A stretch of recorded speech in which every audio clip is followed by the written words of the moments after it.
Good morning.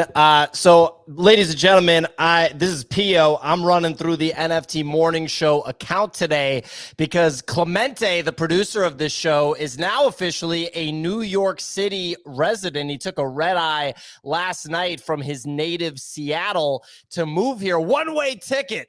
You know, they make songs about that stuff. He was saying that he was a little bit nervous about the move. I told him literally to shut up and to get on the plane and come to New York.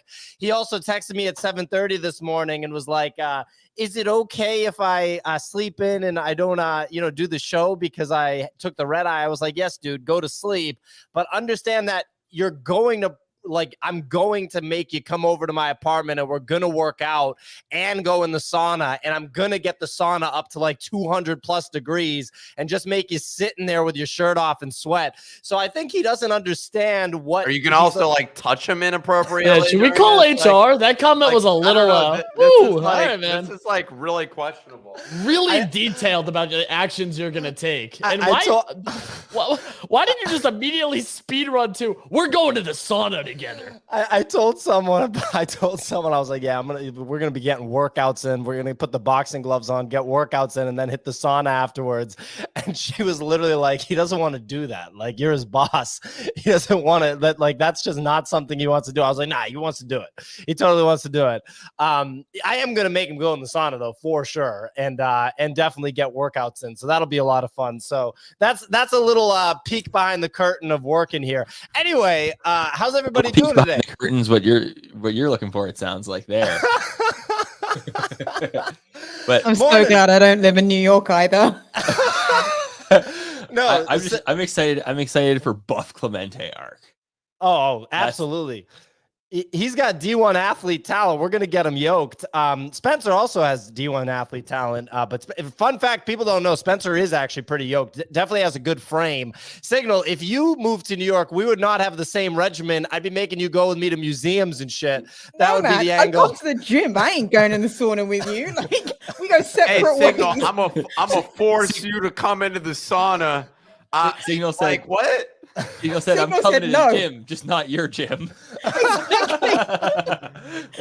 Easy, right now, just be happy where you live, man, because otherwise he'd make I'm you go ecstatic. through this. I'm like, I got a sauna in my building. I'll go to my sauna. I'll pass on that sauna. Good. Well, the hotel we booked in Amsterdam, I went out of my way to make sure it has a Finnish sauna. And so I already thought about this. I was like, Easy's not going to want to go in the sauna. He's going in the sauna in Amsterdam. We're getting hot. You haven't heard, dude. I'm day 2. Today's day 2 is 75 hard. We're getting right. We're doing it. We're doing the damn thing. 75 I'm throwing it all hard. in. We're going to do it. It's the goal. You know what 75 hard should be called? It should be called I won't consistently work out. I won't consistently have a healthy lifestyle. I'm going to do it for 75 days, meaning 8 days, and then not do it anymore. That's what that one should be called. Once I hit day 10, I'm done. But as soon as we get there, I'm good to go. Danny here said, like, me with the sauna is Nick with the air quality. What I will say is I was watching Brian Johnson content. Brian Johnson's the funniest guy out there. The guy does split stretches while he's eating. So, like, you want to talk about being efficient. The guy's stretching with the fork in the bowl. It's pretty funny, but he goes hard on air quality. And I was like, oh, man, I might have to start going hard on air quality. I thought he was such a punchline until I watched the 2-hour interview with him on Diary of a CEO.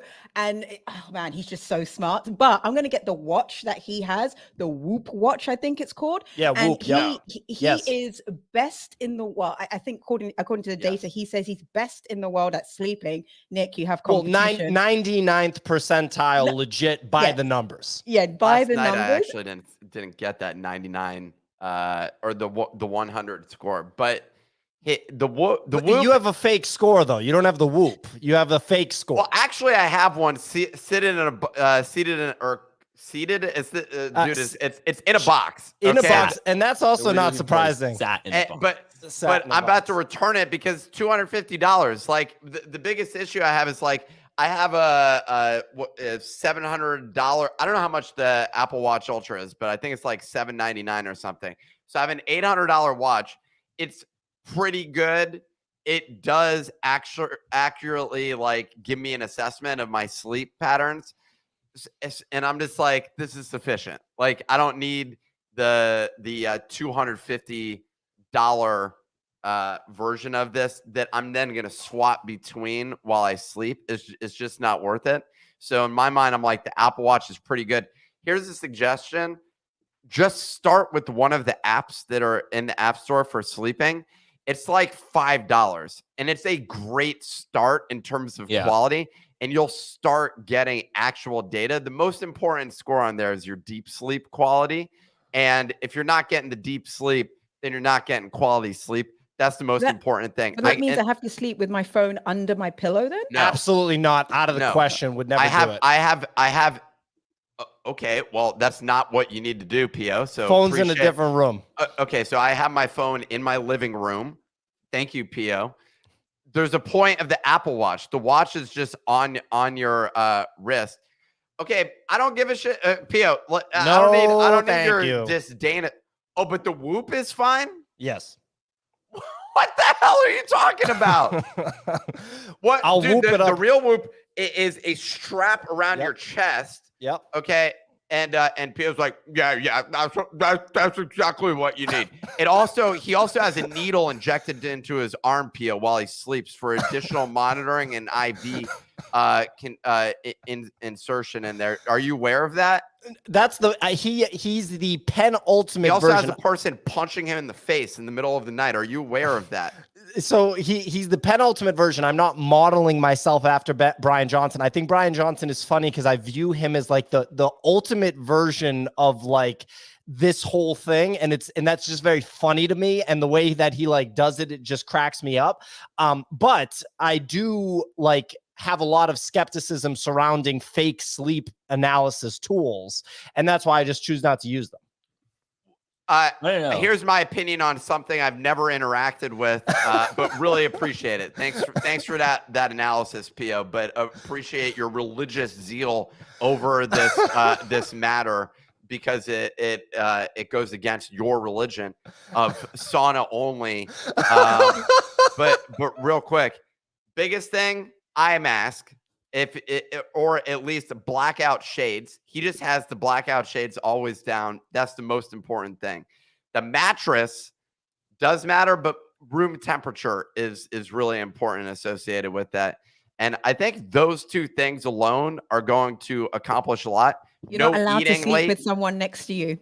You're not, because of their sleep hygiene. That was one of his things. So, and no sex after 8:30 was another thing on his no sex after 8:30. Yeah. Yeah, he goes to bed.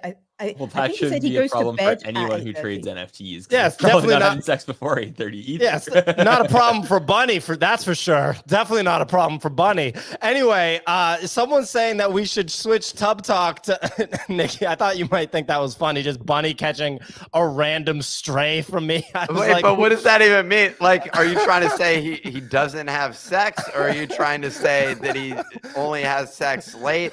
What? And are you going to talk to Clemente about this in the sauna? It's not a problem for Clemente you're like either. Seated really close to him, and you're like, you're just towelless in the sauna and being like, dude, this is man stuff right here. Well, my sauna over here is a co-ed sauna. My sauna is a co-ed sauna, and a girl in the sauna the other day that was from Austria said that in Austria they go to the sauna naked. And I immediately responded, well, I think I'd catch a case if I took that approach in this sauna, because it's a co-ed sauna. And then I told her, if you want to be naked in a sauna, I'm sure you can go to South Brooklyn with all the Russian guys wearing banya caps, smacking each other with big ass leaves, and they won't mind being naked with you in a sauna. You didn't say if you want to be naked in a sauna, I got a solution. I don't think that would have been the right move, dude. There were other people in the sauna too. Just that would have been a bold move. I mean, maybe like I feel like it's a coin flip there. She would have been like, wow, like this guy She was with a guy. She was with a guy. Even more bold. Now I'm saying, I think your odds just went up because of that. Like, that's the situation where even the guy is going to be like, dude, like that, like I wouldn't have had the balls to even say that. And he would have been like, can I buy you a drink after this sauna session? And he would have brought you to the nearest bar, paid for your drink, and been like, now sleep with my girl. Well, or it goes the complete opposite way, and now we would have had Tuesday's episode live from prison. There's no in between. Well, I think you're allowed to ask somebody if they want to do a sauna with you. I mean, I feel like that's a valid question. This is why Pio is now taking boxing lessons, is just in case for scenarios like this, so he can feel more comfortable, doubling down on heinously bad ideas. Yeah, that would have been a heinously bad idea for sure. It would have been pretty funny, no doubt. Well, look, first of all, also, I always love having Spencer on the show. Spencer, how you doing today, amigo? Doing great as always. Sun's up, monitors are up, our bags. Probably not up, but that's okay. It's okay. You have your NFTs are dead shirt on, very appropriate. Your camera's oriented in a solid spot. You've got your 2 big ass monitors. Mm-hmm. What's the new technology called? GELD? No, what is it? It's OLED. OLED. Which is the hottest tech for your computer monitors. You heard it here first. In saunas, Pio, so you'd be really excited about that one. Well, someone was saying that they want Tub Talk to be in the sauna, and my response is, you can't bring cameras in a sauna with me. It's going to be way too hot. Way too hot. You can't bring cameras in a sauna with me. Nothing inappropriate about that. You're going to bring the camera to Clemente in the sauna. That's how you're going to do it, because he wanted me to give him one of our additional cameras that we got last year. So the sauna seems like the perfect place to do it, Pio. Well, of course, we're going to give Clemente a camera. He's a core member of the show. One little other fun fact is Clemente texted me and was like, I think I'm going to splurge and join Equinox. There's an Equinox very close to where he lives. And I think he was looking for confirmation from me, yeah, you should do that. And I, no hesitation, gave him that confirmation. I was like, yeah, you should totally do that. Join that Equinox, send it. And then you're going to hit the sauna and train boxing with me at my apartment gym.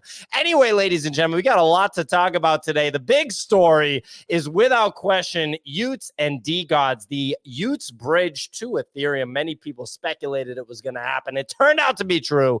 And DeGods Season 3 update details still rolling out, it seems, this morning. So lots to talk about there. I didn't sleep because he was going to drop it, and then he didn't drop. Like, what do I get? I get a picture of, like, we used a magic eraser to clean up their face, so they have no longer like facial issues. I don't know. It just seems. And there's some women. They threw some women in there. Do you have any DeGods assets? Of course not. No. Okay. I was talking to Nick because he's like acting like he was staying up to see what was going to happen to the assets he has. I did go and check, though. I mean, I was curious about it. Actually, the bigger problem I had, which is now officially causing issues with my relationship, it's a volatile world out there, is a game that Easy introduced me to called BitLife. My bad. And this thing is just stupid. It gives me some inspiration for for things that we can do. It's research. That's actually research. I love that. Anyway, we're going to talk. Tell my girlfriend that. I haven't been hanging out with you for the past couple of days because I'm busy doing research on my phone. Okay. Anyway, besides DeGods, we got to mention Medici Group announcing an open edition, but we're going to talk about that with DK. I think it's very interesting for some particular reasons. And yeah, I mean, a couple other things that we're going to talk about. So anyway, ladies and gentlemen, why don't we just kick things off with the weather report from Sig. Sig, please take it away. Yeah, Yo-Yo Thursday, the 10th of August. Total market volume coming in around 12.4 million. You got Blur at 8.8. So just hovering around these single figures right now. OpenSea down at 2.6. Can it keep going lower? Onto leaders, there's not much change in numbers. Biggest one is obviously DeGods. We'll get into that. That is down about 13% on the 24-hour. Everything else is pretty stable. So what's been going on? Firstly, Frank DeGods obviously has announced that Y00ts bridging from Polygon over to Ethereum, and they've given back that 3 million Polygon grant. We've obviously got that the art has been updated. You pay the 333 dust, and each of the PFP include 4 pieces of generative art. And finally, some female PFPs just thrown under the bus there to join the gang. And of course, we just had news about the points, which will be used for prizes. Y00ts obviously is the winner here. They broke 2 ETH last night, but before retracing back to 1.7. Onto Cosimo Medici. Well, the Medici Group has partnered with Coinbase to bring the very first art drop on Base Chain. It is going to be a low-cost open edition featuring the one and only DK Motion, and it's going to include a physical claim. The mint is open for 24 hours. It starts later today, and it can be bought with a credit card. How much is it? Haven't got the figure for that yet. It's Thank you, $18. Easy. What's happening on out in the macro? Well, Galaxy CEO Mike Novogratz has said that he is confident that the BTC ETFs will have eventual approval, quoting insider information from BlackRock and Invesco. The CEO says that it's only going to be a matter of when and not if, and it's to be expected to happen in the next 4 to 6 months. And then lastly, Bored Ape Yacht Club announced the first round of applications to successfully receive Made by Apes license. This is going to support holders who have made brands and products under BAYC and MAYC. The first batch of products includes everything from crypto security, blended coffee, and media groups. On to crypto. Well, BTC saw a little bit of a pump off the back of that BTC news. So, but we're at 29.5. ETH in the high. Oh, no. Uh-oh. We got a little freeze here from Signal. Some Wi-Fi. 1800s at 1850. Solana. I'm back. Hello? Yes, good. Yes, you are. Oh, where did I freeze? You wrapped up on the Medici Group. Yeah, you were just talking about the price of ETH. High. Yeah, basically, guys, there's no more interesting news. BTC ETFs are going to be improved. Bored Ape Yacht Club license. We've got some great products coming out around crypto security, blended coffee, and media groups. Crypto, pretty stable. Back to you, folks. Fantastic weather report Signal, regardless of the fact that Signal lost Signal, as one of our commenters said. Very clever little play on words there. Some updates from the Nifty Daily Digest, which is the daily newsletter released from the Nifty.com. You need to have an account on the Nifty.com to participate in the Nifty ecosystem with bodoggos and free NFTs and bones. And packs. So make sure you go there and check it out, the Nifty.com. As Signal covered, y00ts announced they'll be migrating, so we already know that. The Medici Group drop was already covered too. Jack Butcher teased a potential Opepin and Pudgy Penguin collaboration with an Opepin and Pudgy Penguin derivative shown side by side in a new tweet, including the words 1-to-1, although no concrete details of any new drop have been released. Last but not least, that same wallet that burned 2,500 ETH or $4.6 million a couple of weeks ago also mysteriously sent a Bored Ape, a mutant, and a kennel dog to a burn address yesterday. So those are your updates from the Nifty Daily Digest. Subscribe at thenifty.com, and that's how you get exposure to the Nifty ecosystem. So look, let's talk about DeGods and y00ts news. I want to lean heavily on Spencer and Easy here. So Easy, could you quickly sum up the updates from DeGods we've seen so far? Then I'll throw to Spencer and hear his take as a holder. I'm assuming he's still we got 3 things. We got y00ts moved to ETH, which was announced for their migration. They said that they enjoyed Polygon. They were not able to do the things that they wanted to do. And now they believe that they need to, quote, unite their family, which is going to be DeGods and y00ts on the same chain. The other 2 things were DeGods art upgrade, which they've now teased. They got rid of the gore, went for a more simplistic look. They wanted to make it more elegant and more luxury feeling with thicker lines and more simplistic art style. And then the final thing is their points parlor. We don't have much information about this. They just announced that about 30 minutes ago and said that this is where dust will be used for the art upgrade, 333 dust, and then the points will have something. We don't have any specifics on how it's going to be used, but they said both mobile and computer will be able to be used for it. And they teased a Tesla, DeGods paid my rent, and DeGods paid my groceries as the 3 things that were shown in the first image. So it looks like we're getting some level of real world value out of it. Not sure how, not sure what that looks like, but I guess everyone's kind of anxiously waiting to see where this goes from here. So those are the 3 big things. So it's about 800 United States dollars to upgrade to the new art style. And unlike DeGods, which was the season 1 to season 2, where the price went up every day, so they wanted to try to speed run people to do it. Now what's going to happen is if you don't upgrade, the price actually goes down. So the longer you wait to upgrade, the amount of dust needed goes down, but they're trying to incentivize people to do it earlier versus later. So yeah, those are the 3 major things. We got the first announcement at 6:33 Eastern time, which is 333. And then we got the second one at about 12:30 for the art for DeGods season 3. So one of the awesome things was it took us 2 weeks to build the point system. it took them 8 months. And so something that I like to think about is that we're just faster and better with that point system. The other thing is what it looks like is they basically took an eraser to the face.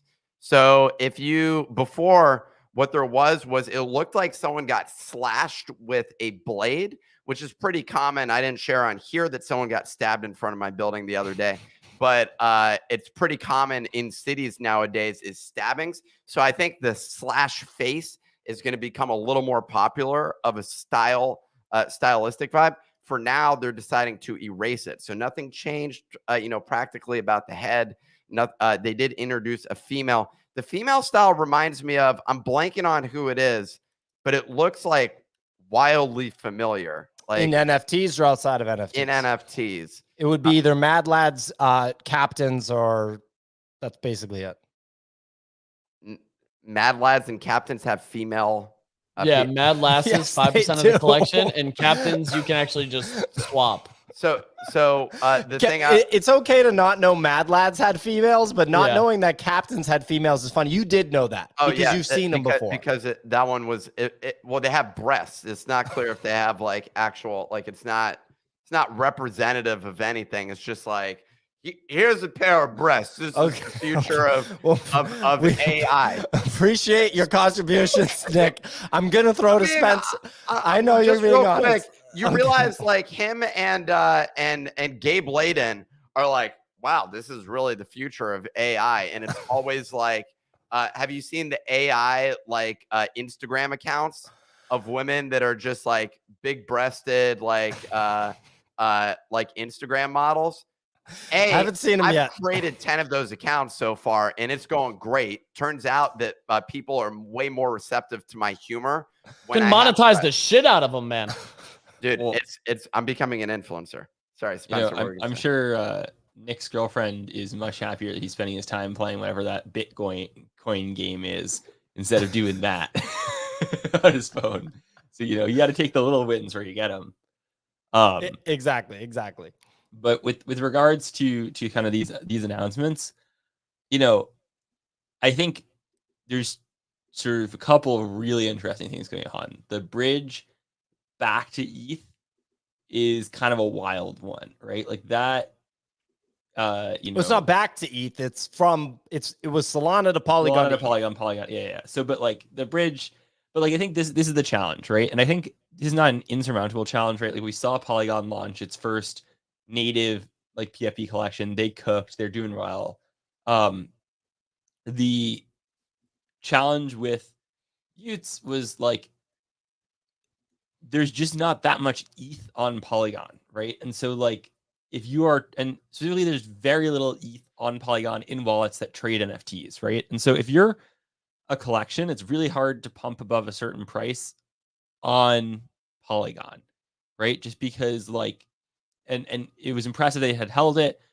It was also kind of an interesting thing too, where everyone who blames Blur for all the issues of NFTs, well, there wasn't Blur on Polygon, right? But like, I think that, you got to read between the lines here. When Frank says we weren't able to do what we wanted to do, I mean, like technically you could do all the same shit, right? Like the thing that he's talking about is we weren't able to like increase floor price. You can't say that, but that's what I interpret what he's saying there was. So I think he's making a move that he believes there's more liquidity in the ETH ecosystem, and that's why to bridge them over. And it's a really interesting move too, because it's very expensive for him, right? Like everyone was like, oh, like Frank, like well, all he cares about is money. Well, I took the 3 million buckaroos to go over there in the first place. Well, if all he cared about was money, he would have stayed there, right? It's an interesting move. It's gonna cost him a lot of reputation, in the sense of like, at least I think, right? Like, I think it's not great to go take a grant to do something and then bridge over. That's a part of the cost of this whole thing. I'm sure he's thought that through. But we'll just have to see. I think my view on the DeGods art update is I'm a little underwhelmed by it. Like, I think they're well known as like having one of the best art teams. They're definitely better PFPs. Like, it's clear they took everything they learned from making Y00ts and applied it here, in that like the lines are thicker, they're less busy. Like everything about them is a better PFP from like the sort of like little things, but and I think he did thread this very subtle thing, which is if you change them too much, then people are like, I paid more for my rare one that I like the look of. Like, now it doesn't look like that. Like, you made it much more fungible, right? And so, like, you know, you don't want that kind of sentiment around. But and you know, we'll see how, like, maybe there'll be more improvements. I don't love that they all kind of have the same color background. And it's like a subtle thing. But I was hoping for more. And this is something that I was kind of hoping for too, because in my mind, y00ts, like, this is one of the weird things about like the DeGods y00ts ecosystem is like y00ts look like 10x better than DeGods. And I was wondering if they were going to pull something off where this new DeGods collection was going to change that. And I don't think they did. I think y00ts still look 10x better than what they've teased. So we'll have to see. And I think the market kind of agrees, right? Like, we saw, and now, you know, how much is this like them underperforming expectations versus like anytime anyone announces anything in the NFT space, things sell off right now, right? Like, it's hard to say, but they are down from like 9.5 ETH to like 8 to like 7.5 ETH, or I guess 8.15. Like, it's a pretty substantial sell off. And this is also the challenge with the y00ts bridge, right? Like, if DeGods had ran on their announcement, then I don't think we see the sell off in y00ts, right? y00ts are at 2.5 probably by now. If DeGods had gone to like 10 ETH, which they were like poised to do. And so I think this is like, when you look at the complexity of doing multi-announcement things, it's like all these different decisions compound each other. And that's kind of what happened with Zuki too. But dude, go ahead. There's so many issues here. The first is the Polygon move has no impact on his reputation, because instead it just destroys like Polygon further, because you've had multiple people leave. First you have Ryan Watt leave, and then you have Frank being like, I'm leaving also, and fuck the money associated with this. I understand from a business partnership standpoint that it may tarnish his reputation. In the crypto space, though, I feel like it's a little more fluid here. He has a little more leeway. Because he also has far more influence, I think, than frankly Polygon as a blockchain. I don't think that's true at all. Well, actually, hold on, way off there. I think you're orders of magnitude off. Like, the only distinction is that, well, I will say that there's people who are building on Polygon, which is Reddit and Instagram did, but then left also. So Instagram was like, Starbucks, I'm out. DraftKings. Okay, well, we're naming some small brands here. Okay, brands that nobody's ever heard of. The thing I want to clarify here is all of these actions that these brands are taking, I don't think it's actually a direct correlation to Polygon. Like, that's the thing. None of them mentioned anything about it. They don't use Matic for gas. It's purely a storage standpoint for them. Like, it's purely the underlying blockchain and nothing to do with the actual crypto, which is like, there's no gas fee associated with it. They handle it all on like, they're basically just using it as a database, which to me, I'm like, the Frank leaving Polygon, the timeline was electric with comments basically saying like, this, if someone doesn't want to take $3 million to stay there, it's a bad look. So like, the perception of like the small chamber we're in is definitely in line with what Nick's saying. But I think Spencer is right on. Like, I don't think this is like the complete death to Matic. So, okay, fair. Like, I agree with that as well. And we use them as the back end of our platform. Although we do have some Solana integration, and we may have some other things. Who knows?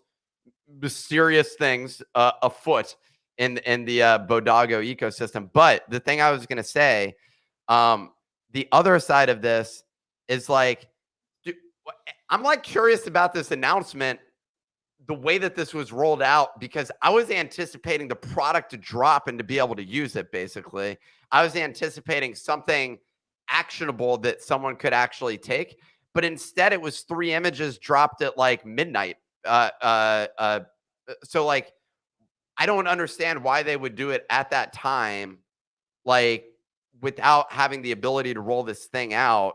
Why not just roll the thing out and let people go crazy with the thing? Like, there's a lot of question marks that I have associated with this. It's basically like, we're going to migrate to ETH, but you can't migrate to ETH yet.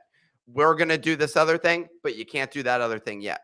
We're going to do this other thing, but you can't do that yet. That's the thing to me that's the weirdest about this entire thing, is that it's literally 3 images associated with what's about to happen, but not having any of those things possible to like even take action on.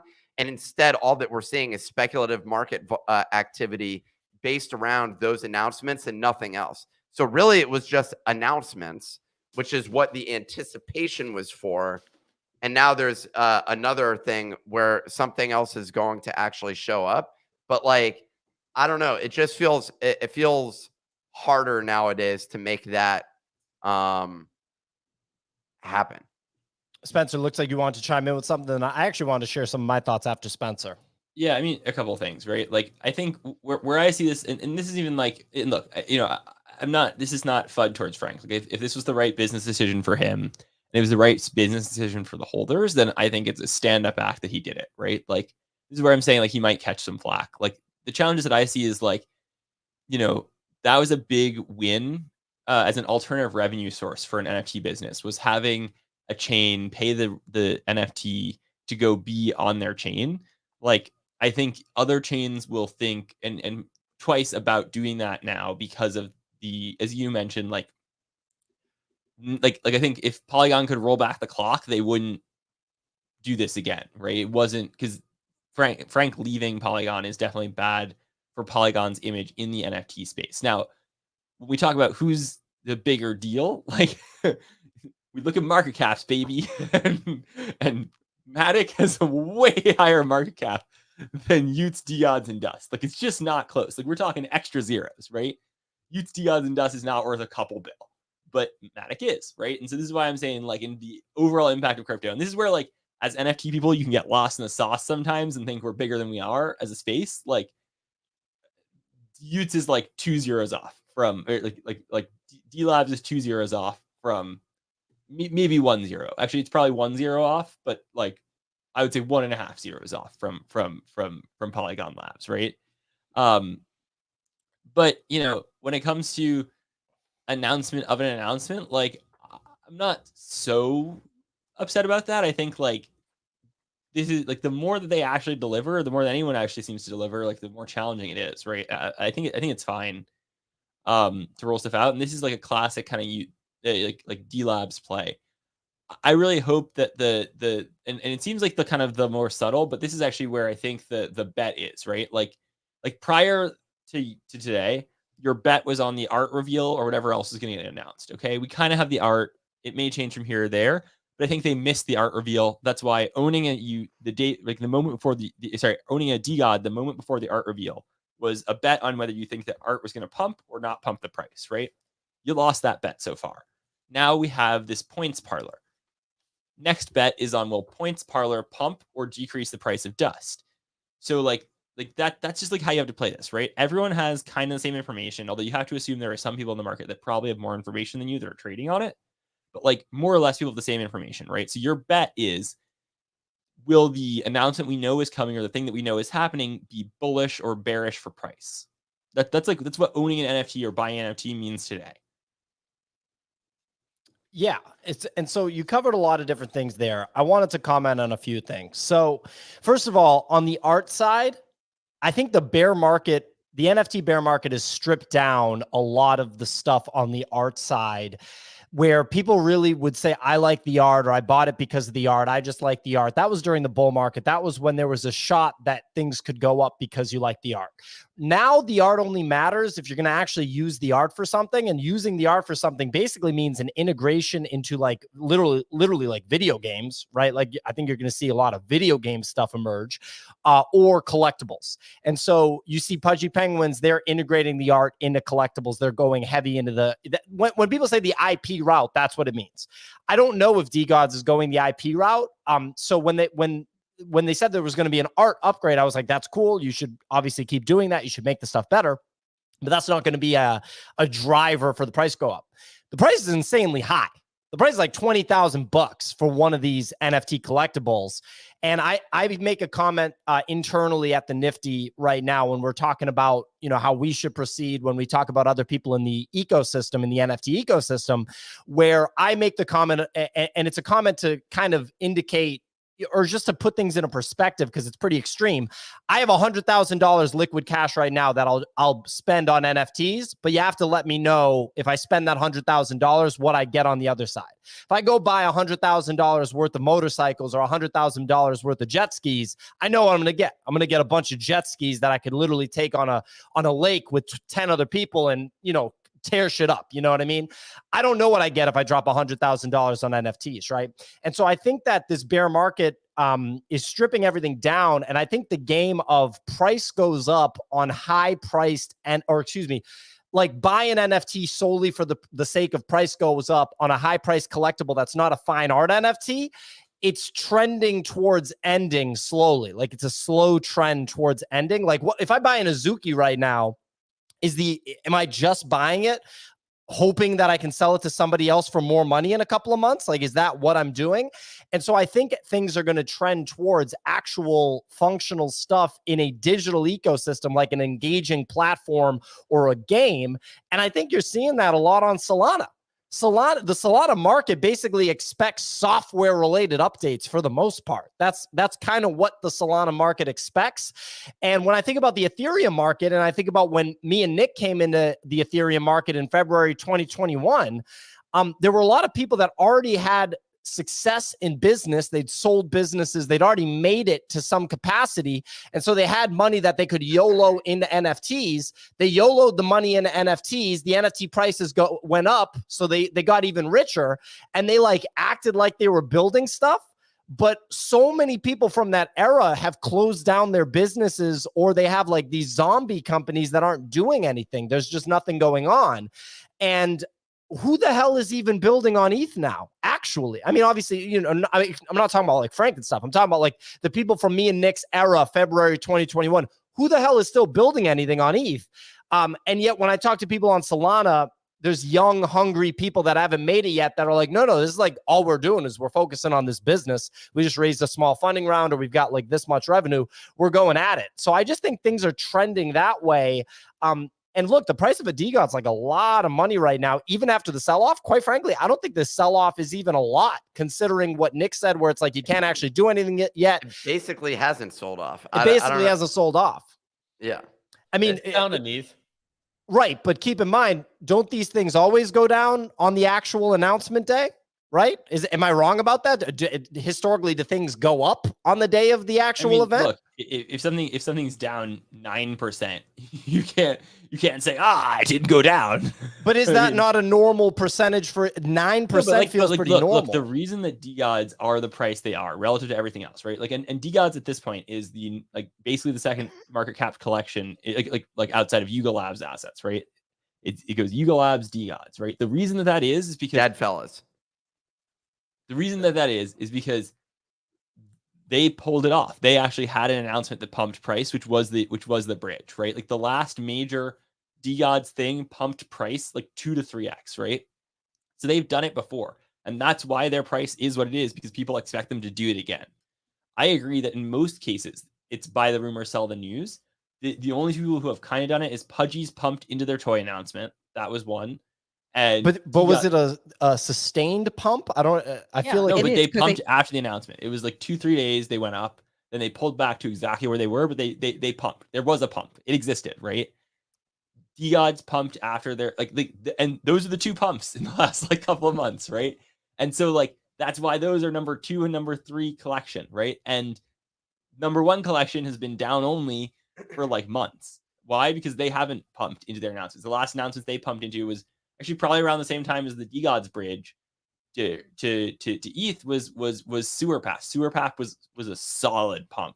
Yep. I mean, the January pump to 20 ETH on Mutant Apes was a good old you made money kind of deal, right? Mm-hmm. Outside of that, you didn't mint Vera Molnar's Sotheby's thing, I don't. Right, that's why they're in those places.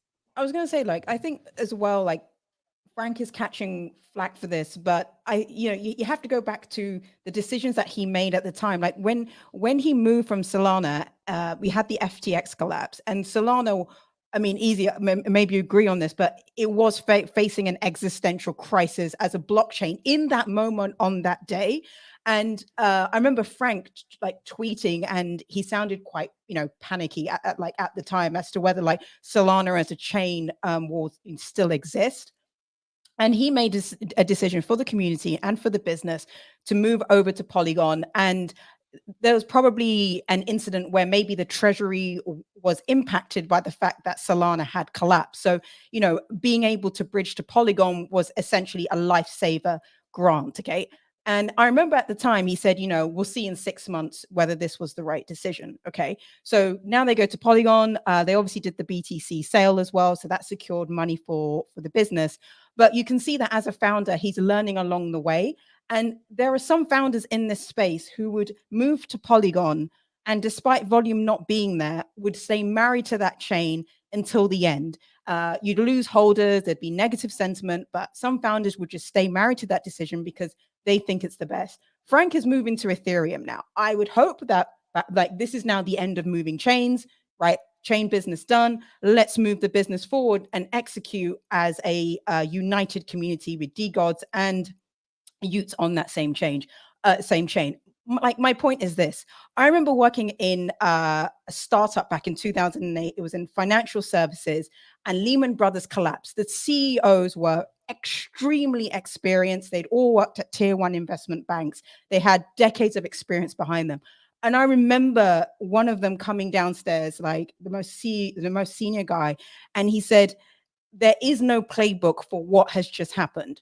Even we don't know how to navigate this. There is no book where we go home at night and we look at the answers."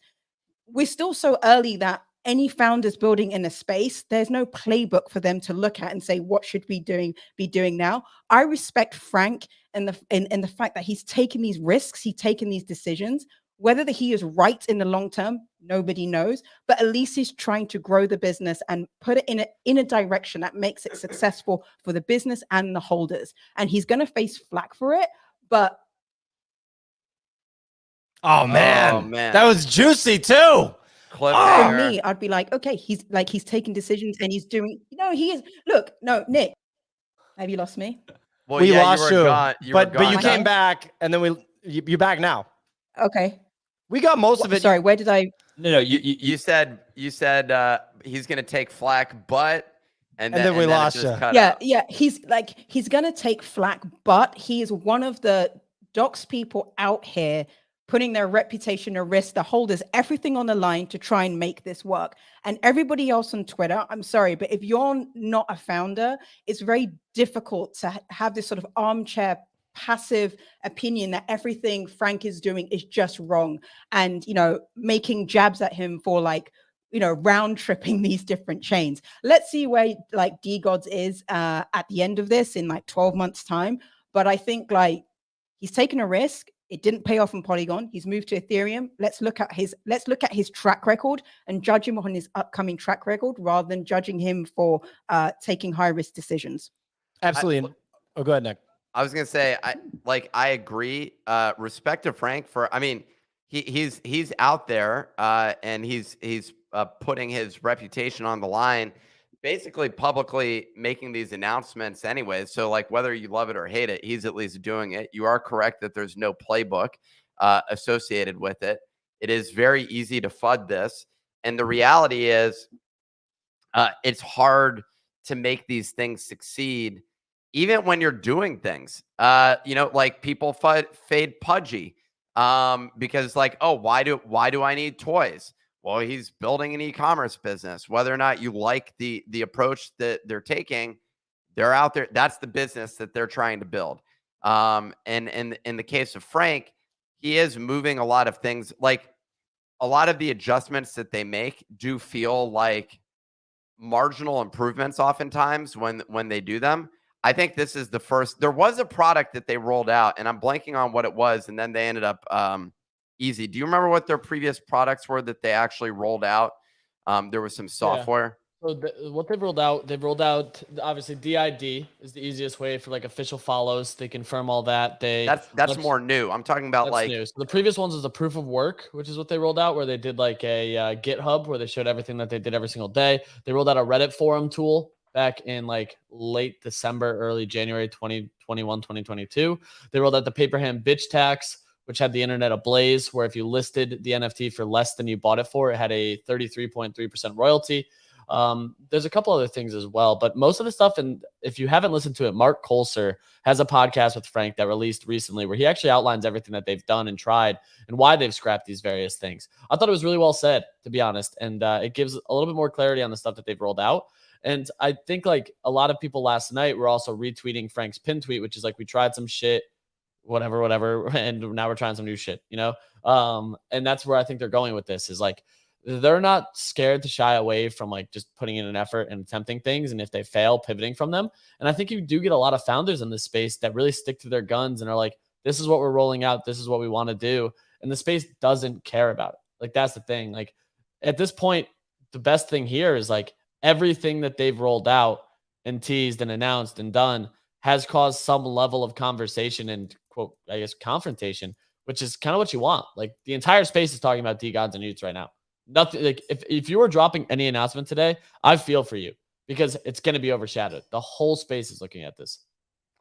I mean, yeah, it still feels, to be fair though, I don't know, the take on the PFP being far superior. I thought like my overall take historically has been human-based PFPs are basically impossible to do. If anybody's done it, I guess DeGods has done it. I guess Captains is trying to do it. I just don't think it matters because if art really mattered, then Rengo would be like a 5 ETH floor or something, right? Because I mean, that art is like really, really strong. And you know, if art really mattered, then every talented artist that's listening to this show right now, there's a lot of really good artists. I mean, the artists that we work with, if they just made their own PFP, nothing, not Bodogos related, blah, blah, blah, the art would be really, really sick, but that's not going to make it have a 1 ETH floor price. I think one thing that needs to be mentioned is that Frank has been insanely successful in his time in the NFT space. His level of success is probably only rivaled by Bored Ape Yacht Club. And Bored Ape Yacht Club was early as hell. They were basically, call it first in the new era of NFTs, post Crypto Punks and Crypto Kitties and, you know, 2020 Nifty Gateway, that kind of stuff. And you know, Azuki is another one where, you know, because you can mention 2021 projects like Cool Cats, which I know Spencer was involved in and stuff, but I feel like those projects were so early. Deadfellas, Nick mentioned, those projects were so early that they were one of like the dozen different things that people could buy. And there was so much liquidity coming in the space. And I talk about this, that it just concentrated into those projects. And that's what really ultimately made the price go up. And now you see that months go by and nothing happens with those businesses, right? Nothing happens. 3-4 months is nothing. And so, you know, I can't put them in that category. But Azuki, even though it came out in 2021, it came out later than those projects and it retained a lot of hype and even had a $40 million revenue event recently. So besides Bored Ape Yacht Club and Azuki, and now Azuki is obviously fallen off, Frank is basically the most successful individual that has said, I want to build in the NFT space. The other thing is that some of you guys were talking about building the business. Well, the reality is 90+% of people that buy NFTs, including the incredibly sophisticated people that do it at the institutional level and do it professionally, actually don't care at all about you building a business. The single only thing that they care about is the price of the NFT itself that they own going up in the form of literally just like a DeGod going up, for example, or previously we saw it with airdrops. But it looks like really since Dookie Dash, there hasn't been an airdrop that has been like worthwhile. It's just been the actual asset going up in price. So there is like this sort of conflict when you're thinking about pure play price.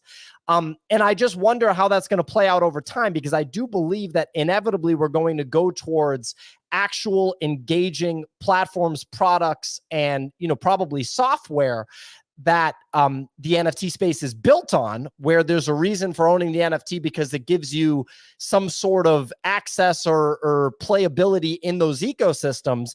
But I fear it's going to be insanely difficult. Again, a UT or a DeGod costs 20 grand right now. So it's going to be pretty damn hard to keep that up. It's a lot easier to play the speculation game, which Frank is clearly an absolute master of, to keep that $20,000 price. So I do think that there's an inherent conflict between the price component of an NFT project and the business component that comes behind it. I don't know if anybody has any commentary on that. I've been saying the biggest action in NFTs is going to be the sub $10 space. That's where like all the activity is going to go. This is a crazy concept, but right now, obviously, there's a lot of liquidity in this like very narrow subset of the space. I think Blur put a lot of it in that direction. Blur also, I remember when we were like, people were like, "Oh, is Blur bad for the market? Is it good for the market?" I'm like more on the it's not helpful at this, but I also don't know that it has any impact whatsoever. I think people just disappeared in terms of buying. I will say if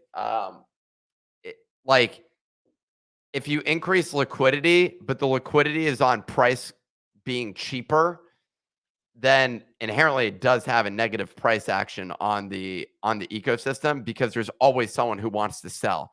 And as long as there's always someone who wants to sell, and the price, the immediate liquidation price is always lower than the current available price, it's hard for price to go up, basically, as long as there's always like someone at a cheaper level willing to buy. And right now there's no people coming into this ecosystem at all. So to a large degree, it's also like, what incentive does anybody have? Like why should Frank even release a new product? Kind of to Spencer's point, or like earlier on, why should he release anything other than announcements and hype in this sort of current market? That said, are they suddenly going to release something massive whenever that market turns? Like, are they actively developing something that is getting people excited and engaged? And that's the real question. And right now, a lot of that stuff is much more on the NFT side, where it's literally the core collection is migrating from collection A to collection B. The art is switching from version A to B to C. That and that's all of the dynamics that are happening within their ecosystem. None of it has been like, here's stuff here's our vision for the future, and here's what we're building. Yet a lot of people compare him to Steve Jobs, and I just don't understand the correlation associated with that. It's a big comparison. Because Steve Jobs was shipping product to market. That's not what DeGods is doing at all. Well, here's the thing, right? Like, I think there's actually two ways to approach it, right? One is, and I think you either have to right curve it or left curve it, right? You either have to be doing the most or doing the least. And doing the least, and figuring out where you fall. I think a lot of the projects that have held up well, like, you have Milady is like a top 4 NFT project right now, right? And the fuck have they done? Nothing, right? So like, you can do literally nothing. You can do stuff, but like, call a spade a spade. What we're doing here right now, and I think this is the mindset project founders need to be in, is you're in the NFT space because you believe that we have another cycle. If you don't believe in another cycle, then like leave. There's just no reason to be here, right? And so like, you're betting on there being another cycle. Now, when will that happen? You don't know exactly, but the key spot to be in is in a pre-deliverable part of your hype cycle going into the next bull market. Like, let's say Fed tomorrow comes out and says, hey guys, we fucked up. Interest rates to 0, right? Everything pumps. Let's say that sends NFTs, huge influx of people. Pause for a second, look at the market and say, what happens? I think it's obvious that UTs pump. I think it's obvious that Pudgy Penguins pump. I think probably Punks pump. There's some other stuff that I think, but like that's the math as a founder that you need to be doing. Now, if you had asked me this in like, one quick October? question, Spencer. So when Jerome Powell and the Federal Reserve announce those rate cuts back down to 0, do you think that in that same speech he'll mention that you should buy Pudgy Penguins and UTs? Or do we think almost certain? I think that if you look at the history of the Fed's relationship to crypto markets, there's never a better time to talk about shitcoins and NFTs than the Fed funds announcement. Okay, but please continue. Sorry to interrupt you for that joke. I couldn't help but I just pictured Jerome Powell and his dry way of speaking, his measured speech. if that money became free again, if we ended up literally, legitimately in a free money cycle, bullshit would reign supreme again, not new products being delivered. Basically, it's dumb money at that point. That's what we're living through, is that dumb money showed up. I would be interested in any of the investors in our business that say, Nick, the best thing for you to do right now is literally nothing. I would love someone to tell me that, because then I'm also like, well, what are we going to, like, how am I going to pay the bill? Nick, just keep doing literally nothing. Like, Milady's is not like a venture-backed business. Like, they have no obligation whatsoever. Yeah, but so here's the thing, right? And I was kind of getting to this in my little ramble here, was that, like, to time it such that you're in a hype cycle so precisely is basically impossible, because you don't know when NFTs are coming back. You don't know if they're coming back, but you certainly, if your bet is they will come back and you're taking that as a given in your assumptions, you don't know when that happens, right? And so the alternative is, and this is, Nick, to your point, is trying to ride that hype cycle. Like, there was a moment where if the NFT market came back the next day, like, we would be, Goblin Town would be the #1 project, right? Because it would be way more sustained.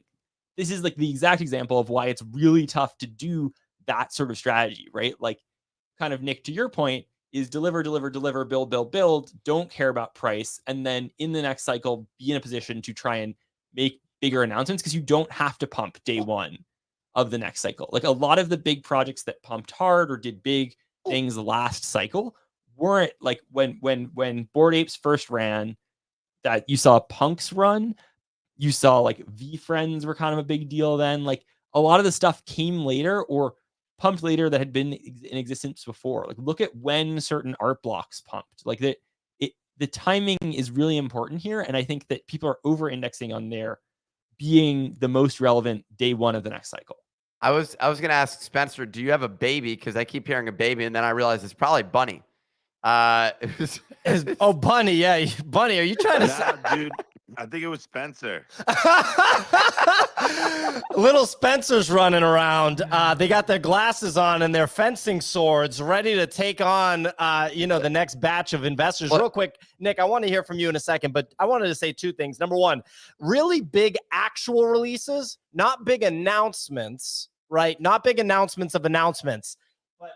Big actual releases are actually extremely risky in the NFT space because, like Signal said, there is no playbook.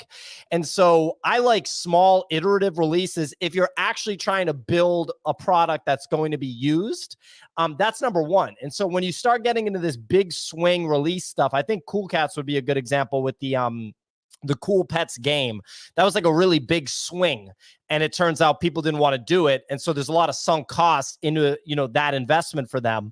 And then real quick, other thing is that keep in mind when people are on like Twitter, right? Like this show is broadcast on Twitter among other platforms. So like a sizable percentage of the audience only consumes the content on Twitter, and a sizable percentage of the NFT space actually only acknowledges Twitter as a source of information. They don't consume information anywhere else.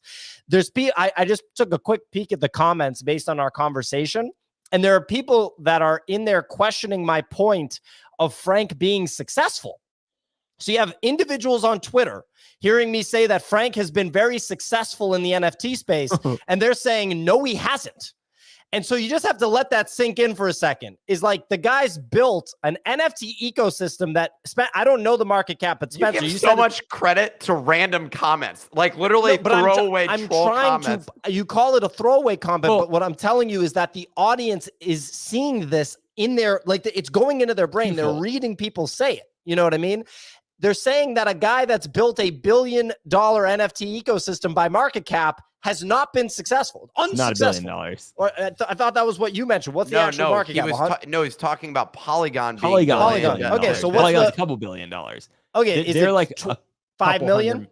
A couple $100 million. They're it's like 1 or 200 million, maybe 3, somewhere in that range. So that's a lot of money, ladies and gentlemen, for a market cap for something that a kid built. But ironically too, like so there's two things. One is if the #2 market cap NFT company's founder is not successful, like we're all screwed.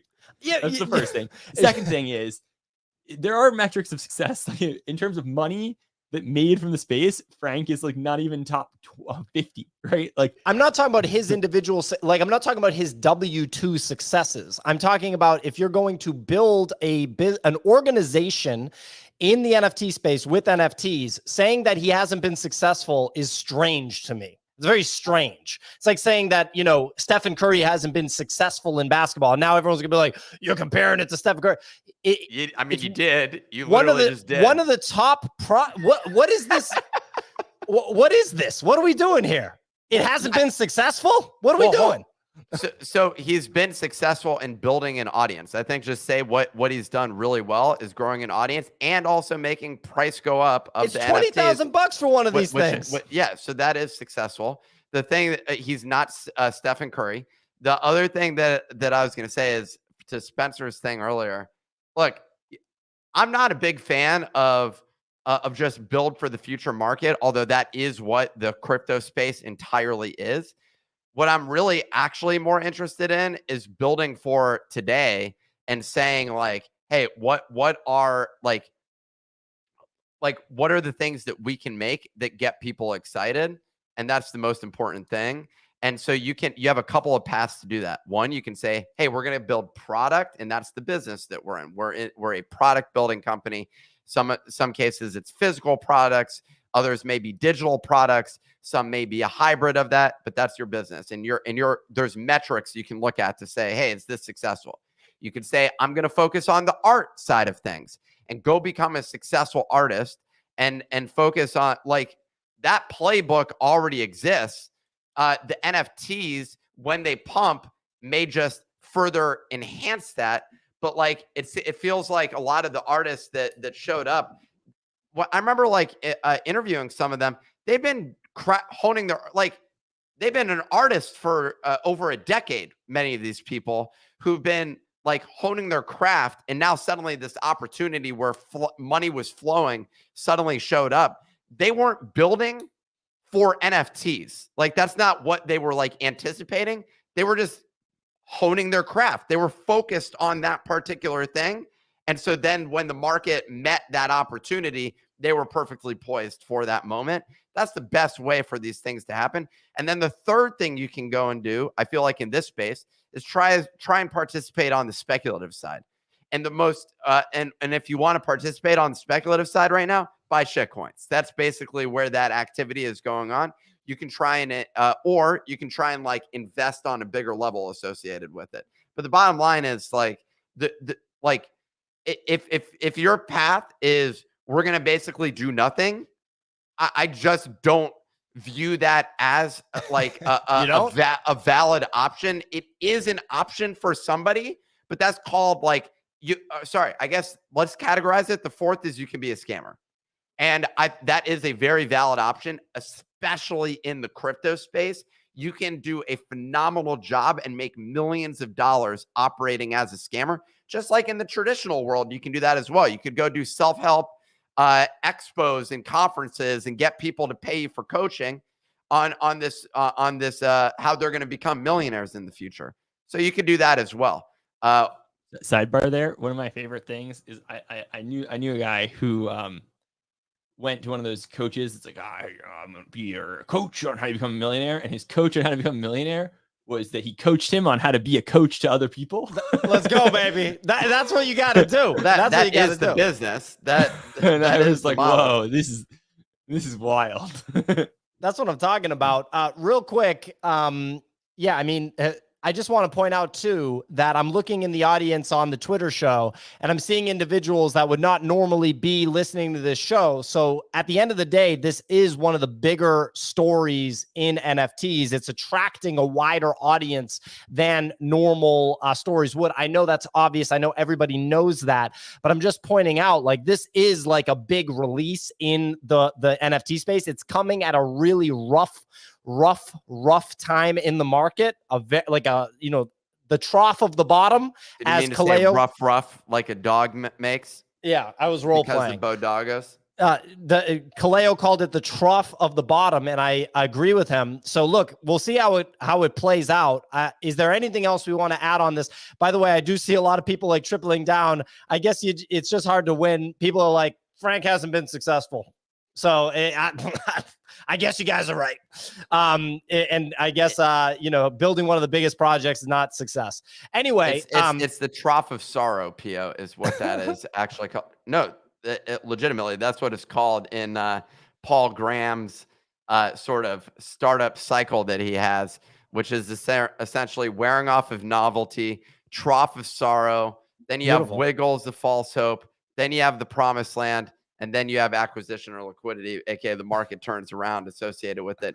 What's weird is that's usually the path of the startup, but I think inevitably it feels like the crypto market also follows that. That is the business cycle of the crypto market every single time. Is that like the price collapses? Everyone's like it's fucking dead, and then like at some point it returns. We just don't know when that's going to be, and it could be still like 24 months away. Yep. We just need to make it there. And I'm not sure that like making iterative upgrades is the path that's going to get things there.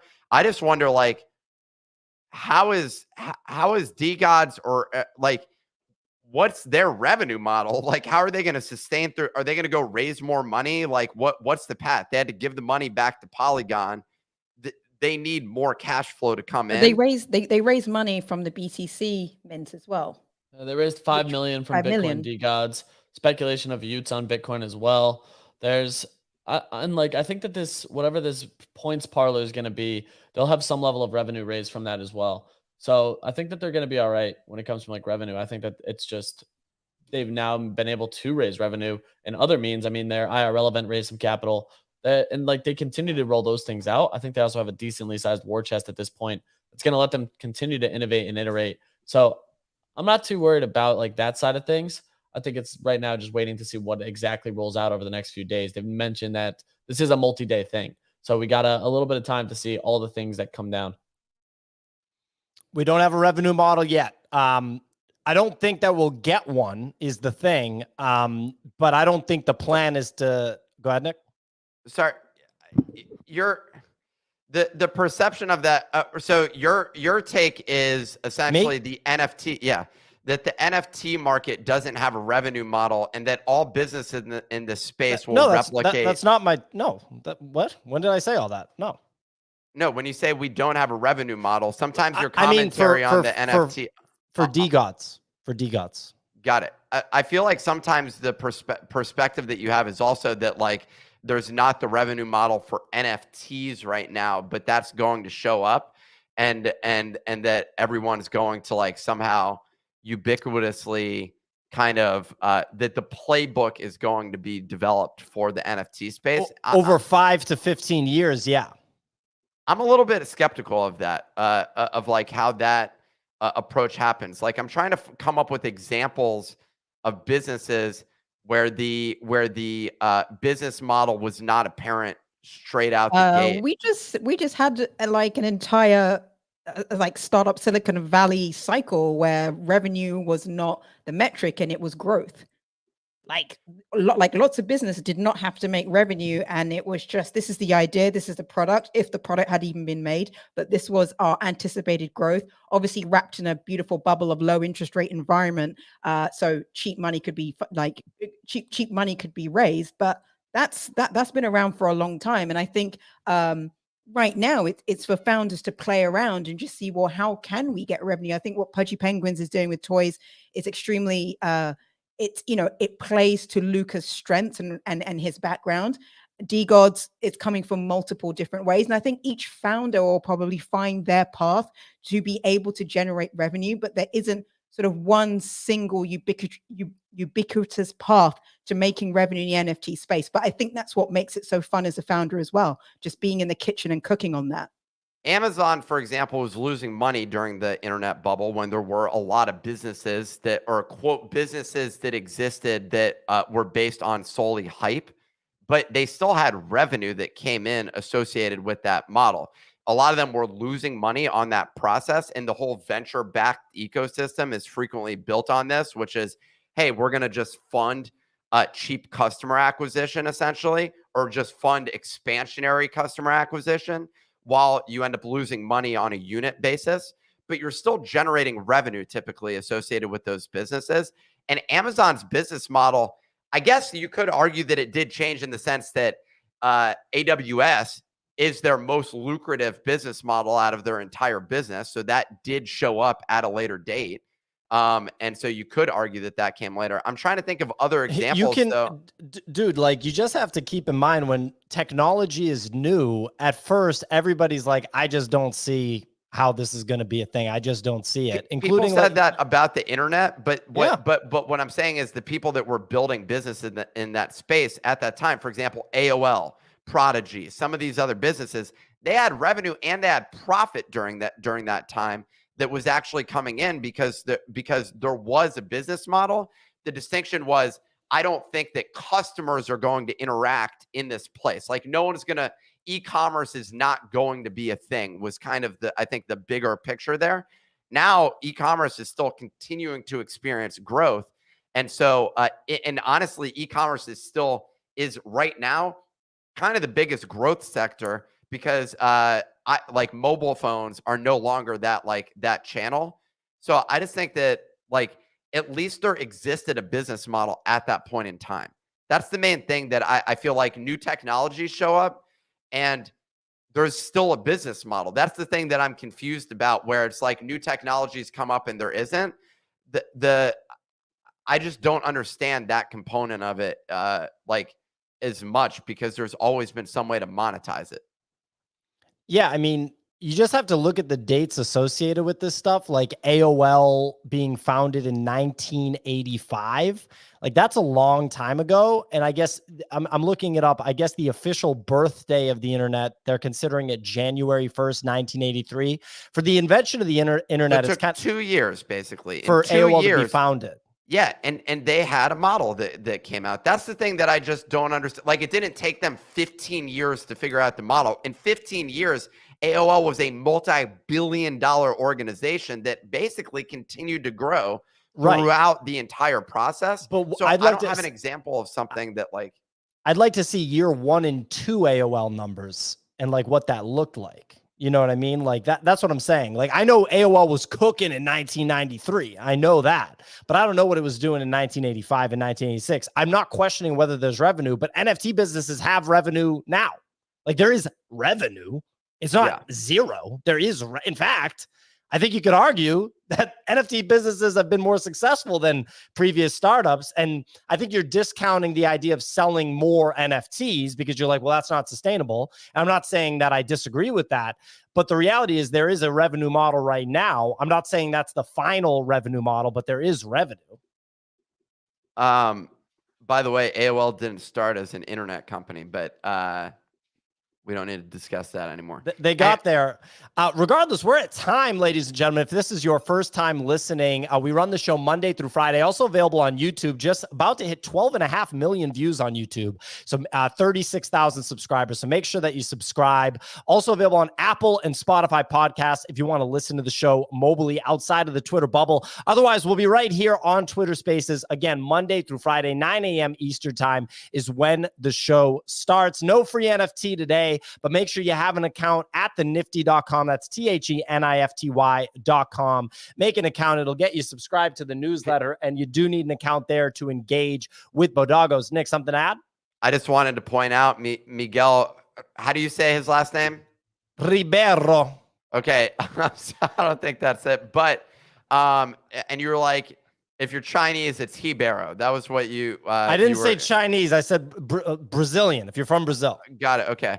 So in terms of, he brought back the historical context in which AOL actually started as a condom company. A lot of Are you being serious, or is that a joke? Yeah, they did. That's actually how they used to do it. They started as a condom company and eventually realized, hey, that the internet's going to be big for sex.